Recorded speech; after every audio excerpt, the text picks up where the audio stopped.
Welcome back to WC Coins World, where we dive deep into the treasures of American numismatics. And today we are exploring the rich and fascinating history of the 1968 Jefferson nickel, a coin that might appear ordinary at first glance, but carries layers of historical, minting, economic, and collector significance that deserve to be fully appreciated and understood. As we begin this journey, let's first take a step back to the origins of the Jefferson nickel itself, which was introduced in 1938, replacing the buffalo nickel, a beloved design in its own right, but one that had become increasingly difficult to strike due to its high relief and intricate details. The Jefferson nickel was designed by Felix Schlag, who won a national design competition with his profile of Thomas Jefferson on the obverse and a depiction of Monticello Jefferson's Virginia home on the reverse, a design choice that tied directly to Jefferson's legacy as a founding father and intellectual leader of the American Revolution, as well as the principal author of the Declaration of Independence. Now fast forward to 1968, and we find ourselves in the midst of a transformative time in American history. Politically, socially, and economically, the country was experiencing upheaval and change, from the civil rights movement to the Vietnam War to the rise of a new cultural generation,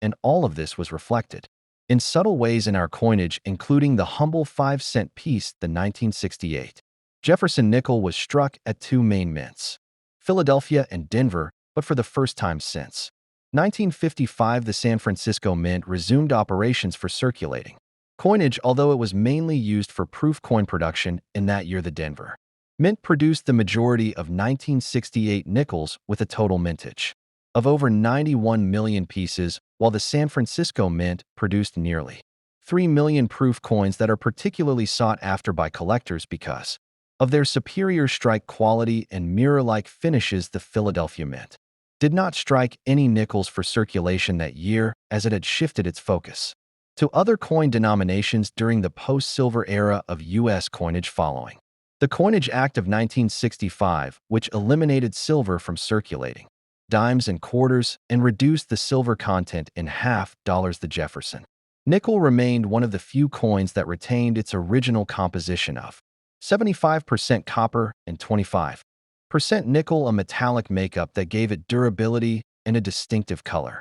Over time, what makes the 1968 Jefferson nickel stand out in the eyes of collectors is not only its connection to historical events, but also the range of varieties and errors that can be found, including double dies repunched, mint marks, off-center strikes, and even full-step designations on the reverse. These full-step nickels are especially prized because they indicate a sharply struck Monticello with complete detail in the steps leading up to the entrance, something that was often weakly struck in regular business strikes due to worn dies or hurried production practices. Examining a full-step 1968 D. Jefferson nickel under magnification reveals the craftsmanship that went into maintaining design integrity even during a period of high coin demand and rapid minting operations. Beyond the coin's physical attributes, the Jefferson nickel itself represents deeper symbolic themes. It has served in circulation for generations, passed from hand to hand, used in commerce,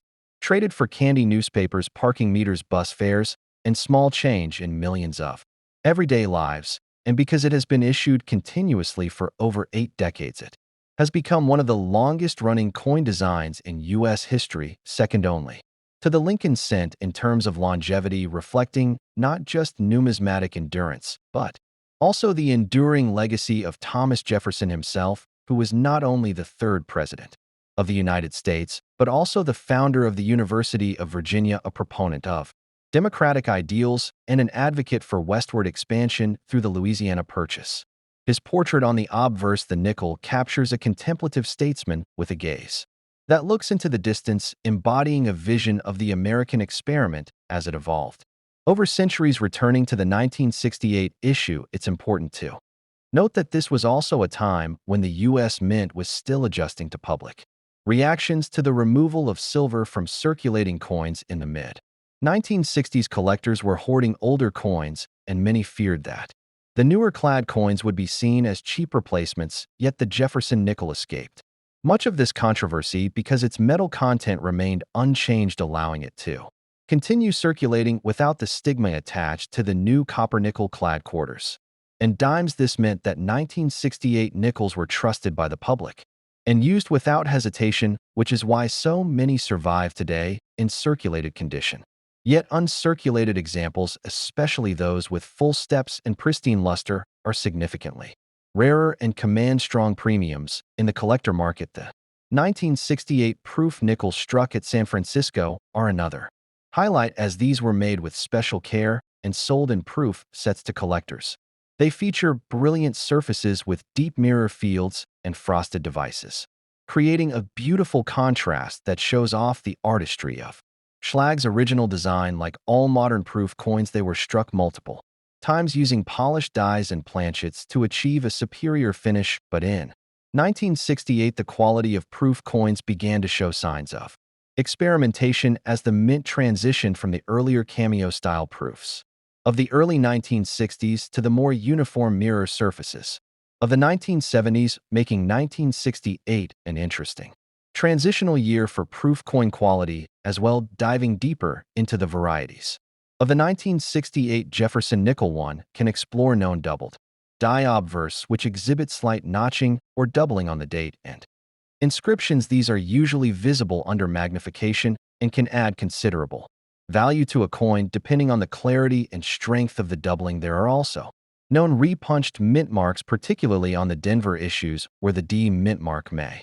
show evidence of having been struck more than once in slightly different positions. These RPMs, as they are known, are popular among variety collectors who seek out subtle changes and anomalies in the minting process, and because all mint marks at the time were still being hand-punched into the working dies rather than being part of the master die. These variations were much more common during this era than they are today. It's also worth noting that the grading and preservation of 1968 nickels is a critical aspect of their collectible value. Coins graded by third-party services such as PCGS or NGC can range from circulated grades like XF and AU to uncirculated MS60 through MS67, with premiums rising dramatically for coins with full steps designations in the higher grades.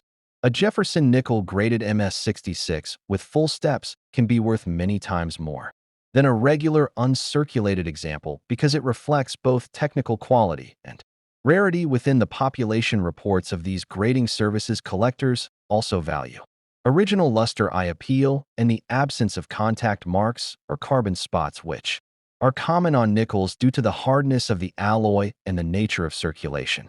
Whereas we continue to examine the legacy of the 1968 Jefferson nickel, it's important to consider how this coin fits into broader collecting strategies. Some collectors focus on year sets, aiming to collect one example of each date and mint mark combination, while others build full-step registries looking for the highest graded examples with complete reverse detail. Still others seek out error coins or proof-only issues, making the 1968 nickel a versatile addition to many different types of collections. And no matter the focus, the enduring presence of the Jefferson nickel in American change and commerce is a testament to the success of its design and the historical relevance of its namesake. As we wrap up our deep exploration into the 1968 Jefferson nickel, it becomes clear that this coin is more than just a piece of metal. It is a window into a pivotal moment in American history, a reflection of minting craftsmanship, a cornerstone of 20th century coinage, and